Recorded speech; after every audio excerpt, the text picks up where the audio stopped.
Bitcoin and other cryptocurrency. 10 important facts you need to know. Curious about Bitcoin and other cryptocurrency? Here is what you need to know.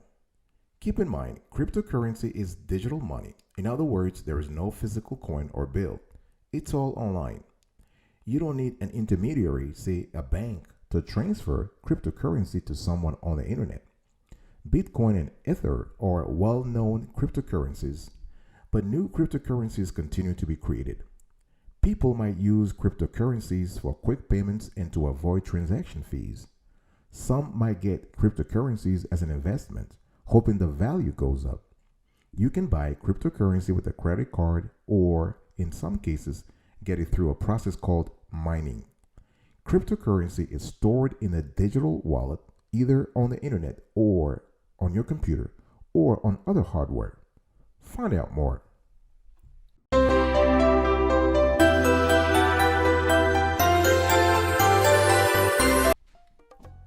Welcome back, folks, to another edition of Sweetie Kiwi. How you doing today? I hope you are doing fantastic. I'm doing splendid. If you are doing as great as I am, go grab a cup of coffee or tea or that's cool. Today I want to talk to you about Bitcoin and other cryptocurrency. I want to give you 10 important facts you need to know. What are the origins of cryptocurrency? Let's just first dig a little bit back into history. Cryptocurrency was developed in the wake of the 2008 financial crisis as an alternative to existing banking. So the idea for this new system was developed by a person or people, nobody really knows, going by the alias Satoshi Nakamoto. In 2009, Nakamoto released a white paper that explained the concept as well as software for the first and most famous cryptocurrency, Bitcoin. Soon, new cryptocurrencies began to emerge. These Bitcoin alternatives are commonly called altcoins. Today, there are over 1,000 different altcoins.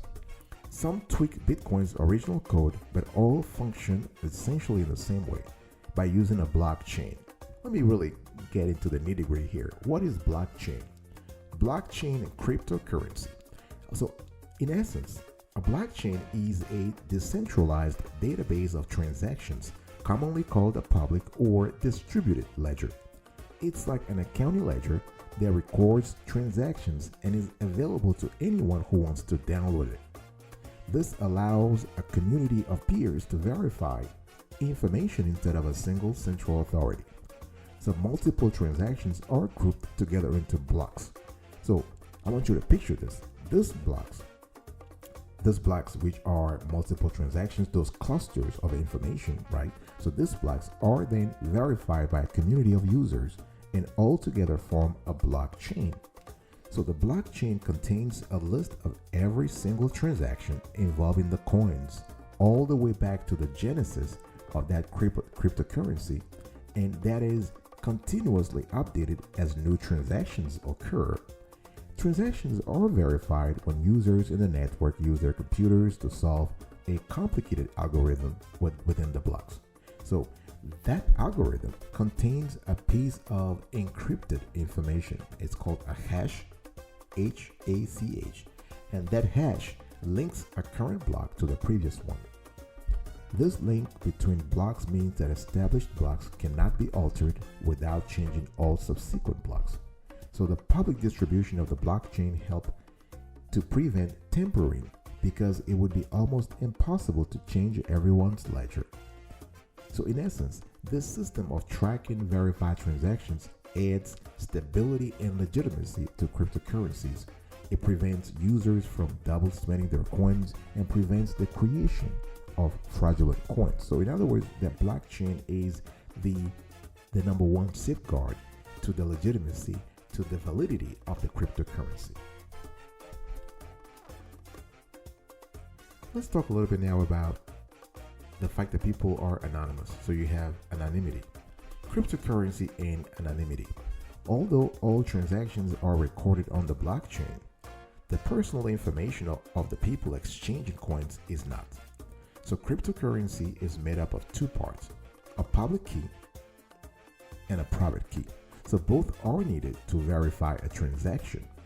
The public key is recorded on the blockchain anytime that coin is used in a transaction. The private key is known only to the owner of the coin. So that kind of acts as a kind of signature or authorization from the coin owner during transactions, ensuring that the transaction is legitimate. So the use of both public and private keys provides anonymity for users because transactions don't require identity verification. Think about it, unlike with credit cards and bank accounts. So this subsequently allows users to have much more anonymity when they want to make private transactions. How do you acquire cryptocurrency? So before you can get cryptocurrency, you need something called a digital wallet. So a wallet allows a user to store, send, and receive cryptocurrency. These digital wallets, they can be on desktop computers, they can be on smartphones, online websites, and even on paper. It all depends on the user's preference and needs. After setting up your digital wallets, there are several ways to get cryptocurrencies. You can gift, so gifting. So someone can give you coins. It's like being gifted cash, but instead of receiving physical coins or bills, the cryptocurrency is sent directly to your digital wallet. This is one of the few free ways to get cryptocurrency. You can also acquire cryptocurrencies through purchasing. So most people buy or exchange fiat currencies such as the dollar or yen or euro for cryptocurrency. So online exchanges allow users to buy coins with their credit or debit cards. Bitcoin also has a limited number of physical ATMs that will send cryptocurrency directly to your wallet in exchange for traditional cash. Receiving payments, you can get cryptocurrencies through the receipt of payments. Another way to obtain coins is to accept cryptocurrency as a form of payment. So anyone can perform a service or offer a product and accept cryptocurrency in return. However, cryptocurrency price swings can be very volatile, very volatile, which might make this a risky option for small business owners. Besides, the IRS has certain tax rules for people who receive cryptocurrency as a form of income. I would strongly suggest you reach out to a tax lawyer or your tax accountant to have more info about the IRS tax rules when it comes to cryptocurrency. You can also mine coins. So tech-savvy users can mine, quote-unquote, mine coins by using their computing power to verify blocks. Typically, the first user to solve a block's algorithm is rewarded with coins. Mining coins is highly competitive and not a practical option for most people. Miners often spend thousands of dollars upgrading their computers to boost their processing power for a better chance to solve the algorithm first. I'll be right back right after this.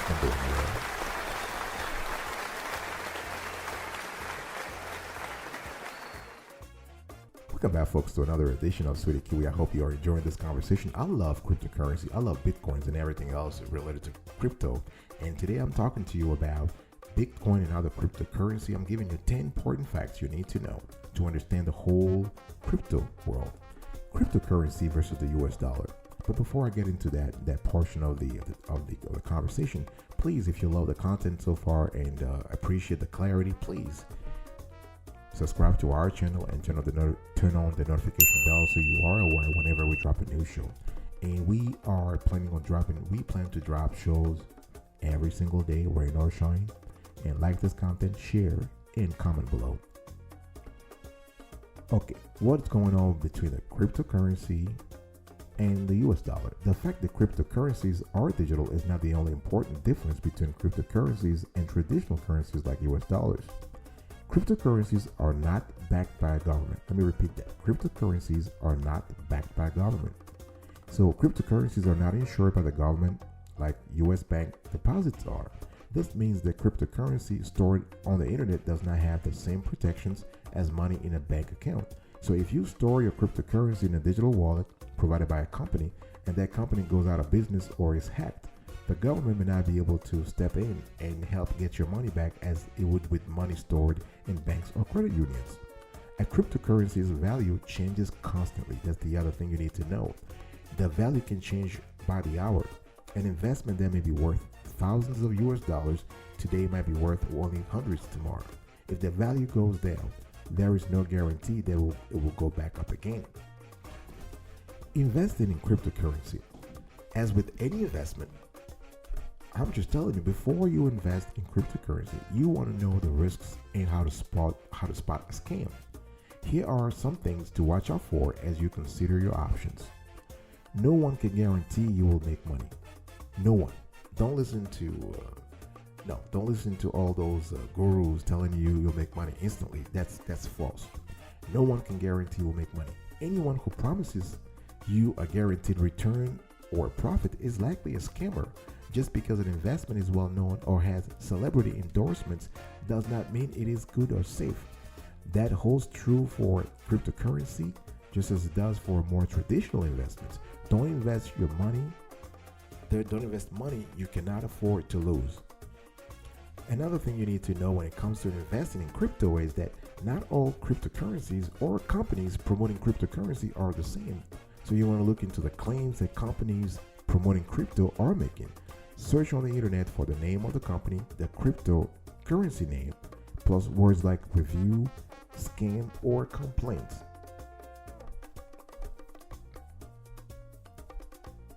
Another thing you need to also pay attention to is paying with cryptocurrency. So if you're thinking about using cryptocurrency to make, say, a payment, you want to know the important differences between paying with cryptocurrency and paying by traditional means. You don't have the same legal protections when you pay with crypto. So credit cards and debit cards have legal protections if something goes wrong. For example, if you need to dispute a purchase, your credit card company has a process to help you get your money back. Cryptocurrency payments typically are not reversible. Once you pay with cryptocurrency, you only can get your money back if the seller sends it back. Before you buy something with cryptocurrency, you want to know a few things. But actually, 3 things are very important. You want to know the seller's reputation, where the seller is located, and how to contact someone if there is a problem. Another thing you need to think about when it comes to paying with cryptocurrency is that refunds might not be in cryptocurrency. So if refunds are offered, find out whether they will be in cryptocurrency, US dollar, or something else. And how much will your refund be? The value of a cryptocurrency changes constantly, as I said earlier. Before you buy something with crypto, learn how the seller calculates refunds. Some information will likely be public. I know a lot of people have been saying the crypto is very is discreet. That's the summit of, that's the apex of privacy and discretion. It is true to some extent. Although cryptocurrency transactions are anonymous, the transactions may be posted to a public ledger like Bitcoin's blockchain. A blockchain, as I said earlier, is a public list of records that shows when someone transacts with cryptocurrency. Depending on the cryptocurrency, that information added to the blockchain can include information like the transaction amount. The information also can include the sender's and recipient's wallet address, a long string of numbers and letters linked to a digital wallet that stores cryptocurrency. Both the transaction amount and wallet addresses could be used to identify who the actual people using it are. Let's talk now about scams. This is an important element that the authorities have been paying attention to, including the FBI officers. As more people get interested in cryptocurrencies, scammers are finding more ways to use it. For example, scammers might offer investment and business opportunities, quote-unquote opportunities, promising to double, say, your investment or give you financial freedom.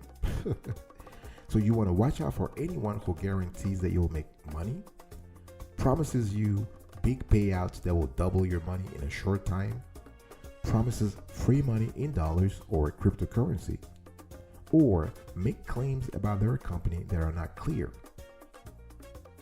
You also need to know about cryptojacking. There's something called cryptojacking. This is when scammers use your computer or smartphone's processing power to mine cryptocurrency for their own benefit and without your permission. Scammers can put malicious code onto your device simply by your visiting a website.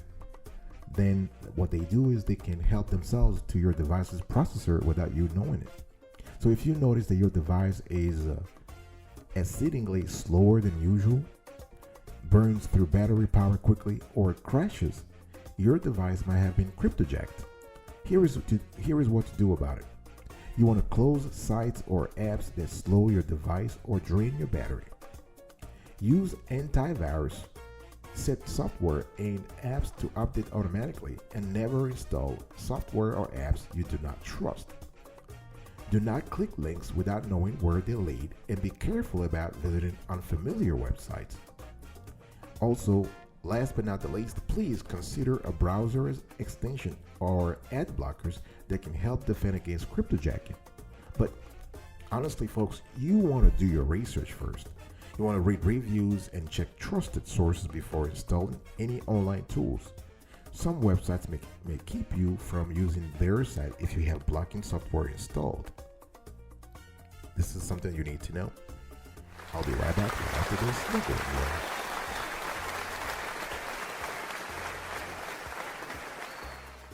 Welcome back, folks, to another edition of Sweetie Kiwi. We're also having a conversation here around 10 important facts you need to know about Bitcoin and other cryptocurrency.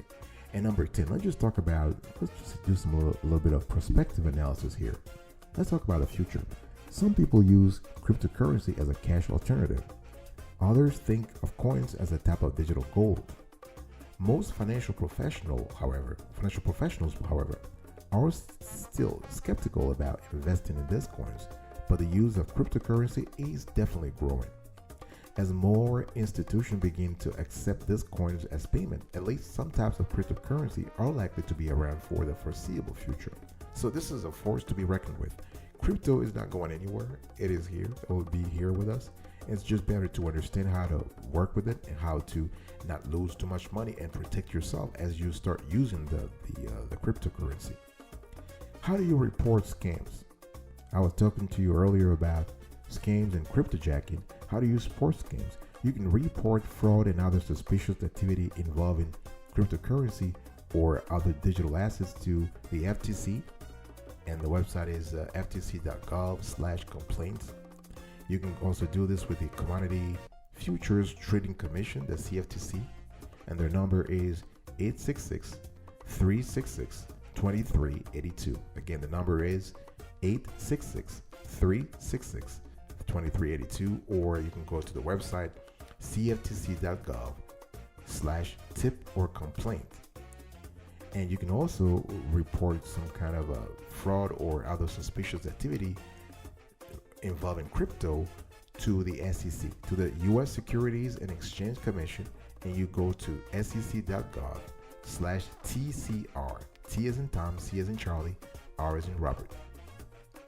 All right, folks, thank you so much for your attention to today's conversation. Let me quickly recap the 10 important facts you need to know about Bitcoin and other cryptocurrency. You want to know the origins, blockchain and cryptocurrency and anonymity, acquiring cryptocurrency versus US dollar, investing in cryptocurrency, paying with cryptocurrency, scams, cryptojacking, and talking about the future. I will see you next time. But until then, remember, stay marvelous.